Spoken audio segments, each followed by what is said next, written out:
Mga kaibigan, magandang araw po sa ating lahat. Muli pong nagbabalik ang inyong lingkod, Hailey Comworks. Sa araw na ito mga kaibigan ay babahagi ko lamang po sa inyo ang software po ng LPB. Kung kayo po ay nagbabalak na mag-transfer po sa LPB software or ng LPB Peace Wi-Fi, ay ang video na ito ay makakatulong po sa inyo sapagkat atin pong ibabahagi sa inyo ngayon ang tungkol po sa paggawa po ng account ng LPB. Pangalawa po ay ang pag-flash po ng image sa SD card. At ang pangatlo naman ay ang pag-activate po ng license ng LPB software. Kung kayo po ay baguhan pa lamang sa Piso Wi-Fi at magsisimula pa lamang po kayo, again, ang video po na ito ay para po sa inyo. Kung nga pala mga kaibigan, gusto ko pong i-shoutout ang mga kaibigan natin na member po ng atin pong pa-shoutout sa atin pong YouTube channel. So nandito po sila sa screen, makikita ho ninyo. Kung gusto nyo pong sumali mga kaibigan sa atin pong pa-member, sa atin pong pa-shoutout, ay click lamang po ninyo ang join button sa inyo pong screen na makikita ho ninyo sa inyo pong account sa YouTube channel. So ngayon mga kaibigan, hindi na po natin papatagalin pa. Ito na po ang atin pong tutorial. Tara! So yung unang gagawin natin ay pupunta lamang ho tayo sa site ng LPB. LPB, click natin mga kaibigan, hanapin lamang natin sa browser natin. Ito po mga kaibigan ang LPB Piso Wi-Fi. Click lamang natin to. Pagkatapos ay pupunta lamang ho tayo dito sa login. Again mga kaibigan, make sure po na meron na po tayong email o di kaya ay Gmail mga kaibigan na account para nang sa ganun ay dire-diretso po yung atin pong paggawa ng account. Ito po mga kaibigan, pag nakita ho ninyo ito pong don't have an account, dito ho tayo mag-register. So i-click lamang natin to mga kaibigan, register, tapos yung username na ilalagay natin, lagay ko lamang po, Haile. Yun naman pong email natin ay insert ho natin dito mga kaibigan. Email or Gmail, pwede po mga kaibigan. Tapos, yung pong phone number natin, cellphone number natin, lagay natin dito. Tapos yung pong password na gagamitin natin, na tayo lang din po yung nakakaalam. So, pagkatapos niyan mga kaibigan, i-click lamang po natin ang register. So, ayan, registration successful. So, direct na po tayo sa atin pong account. Ito na po yung account natin mga kaibigan. Napakadalit, napakasimple lamang po ang yung atin pong gagawin.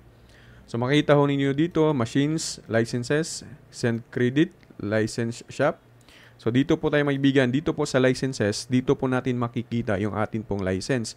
Since bago pa lamang po yung ating account, ay wala pa pong license po yan mga kaibigan. So mamaya ituturo ko po sa inyo ang pag-activate po ng license mga kaibigan. So ngayon naman mga kaibigan ay babahagi ko sa inyo kung paano po mag-flash ng image sa SD card po. Tara!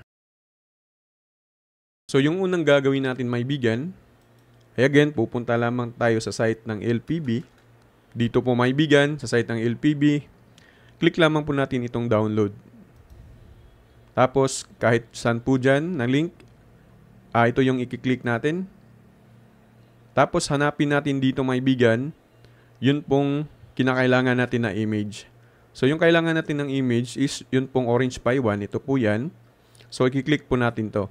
Kung Orange Pi naman ang gagamitin ninyo, ay dito po mga kaibigan. Since Orange Pi 1 po yung ating gagamitin, ay ito po yung i-download ho natin. Click lamang natin to, double click. So hanapin natin dito mga kaibigan yung mas stable na version. Ito pong version 15.3. So ayan mga kaibigan, 3 dots, download lamang natin to. Kung gusto nyo naman po na download natin, kung gusto nyo naman po mga kaibigan na gamitin ang 15.4 at saka 15.5, nasa inyo po yan. Pero yung advice ho natin ay dito muna tayo sa 15.3. So ayan maibigan, na-download na po siya. Hintayin lamang natin. So 1.3 gig po yung laki ng image ho na ito. So hintayin lamang natin maibigan. Madali lang naman po ito kung malakas din po ang internet speed ho natin. So ayan maibigan, tapos na ho nating ma-download yung pong image po ng LPB. Tingnan ho natin sa download section ho natin. Ito po yan maibigan.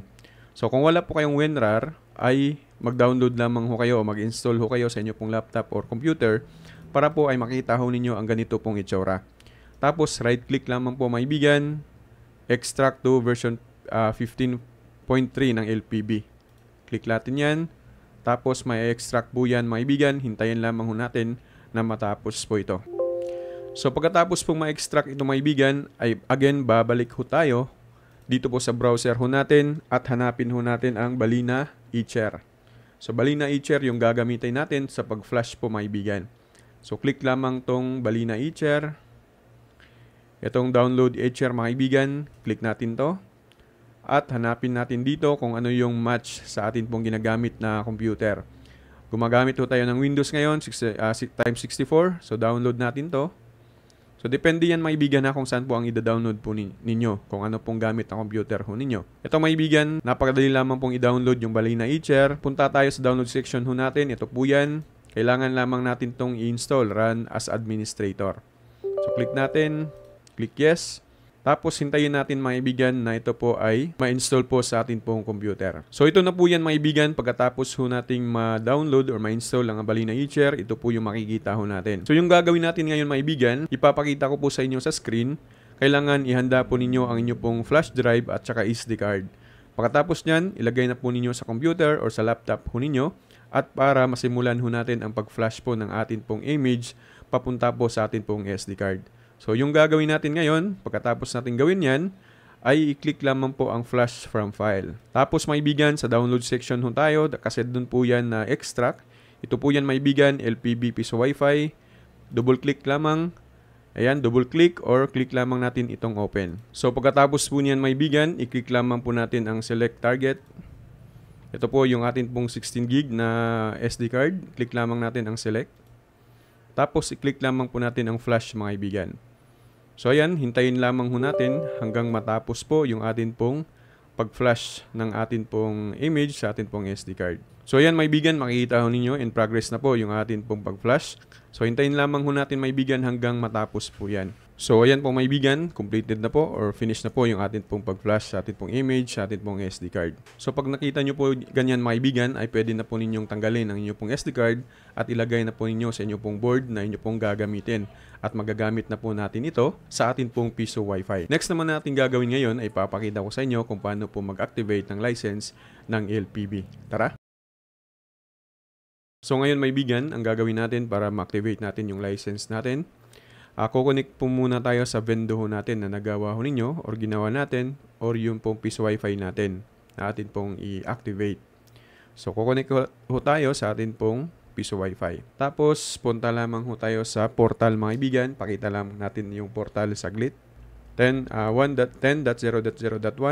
So ito po yung portal mga kaibigan ng LPB. Ito po. So para sigurado tayo mga kaibigan na talagang ma-activate yung atin pong license para po ay hindi po ma-invalid, para po tuloy-tuloy yung ating gagawin, ay kailangan lang muna natin na mag-insert coin. At make sure din po maibigan na yun pong vendor mismo natin ay talagang meron pong internet. Kaya't mag-i-insert coin lamang ho tayo. So pagkatapos nyan maibigan, click lamang po natin ang done paying.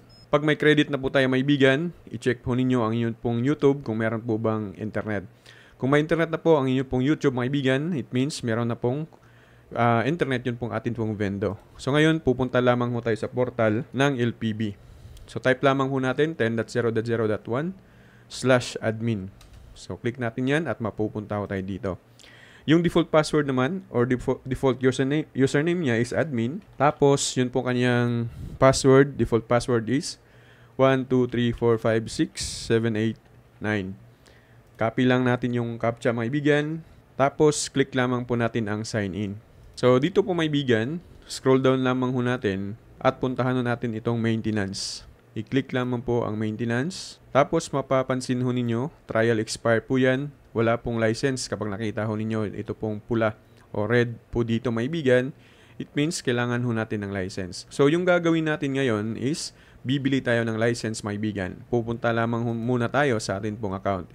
So ito po yung account natin sa LPB mga kaibigan. So wala ho tayong makikita dito na license. So yung gagawin ho ninyo ay kontakin po ako at yung gagawin namang ho natin maibigan, again, punta tayo sa dashboard. So ito maibigan ang Radios ID. So ito yung hihilingin ni seller or hihilingin ko sa inyo para ma-transfer ko yung license sa inyo pong account. So para makopy ito, huwag ho ninyong screenshot mga kaibigan kasi matatagalan pa po tayo dyan, magta-type pa po ang seller ninyo.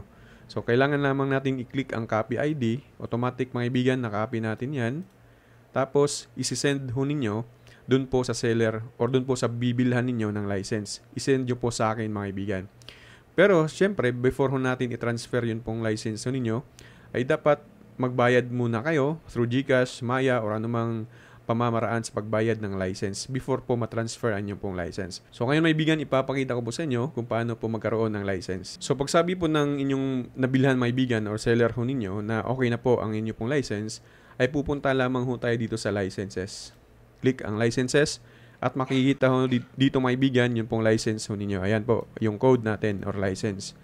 Yung status niya is unused mga kaibigan. Ibig sabihin, hindi pa po ito nagamit. Kung di nyo naman po makita mga kaibigan, ang license sa inyo pong account, pag sabi ho ng seller, kailangan lamang po nating i-refresh. Click lamang po ang refresh at makikita nyo po ang license ho natin dito.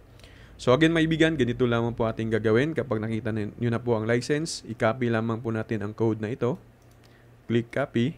Tapos pupunta lamang ho tayo sa admin natin. So dito mga kaibigan, dito po sa enter activation code, paste lamang dyan, click, right click, tapos paste. Tapos click lamang po natin itong activate. So hintayin lang natin maibigan na mag-activate ho ito. So ayan maibigan, successful po yung atin po pag-activate ng license. May pagkakataon maibigan na yun pong atin pong license, pag nag-activate ho tayo, ay minsan nag-error po ito or invalid mga kaibigan.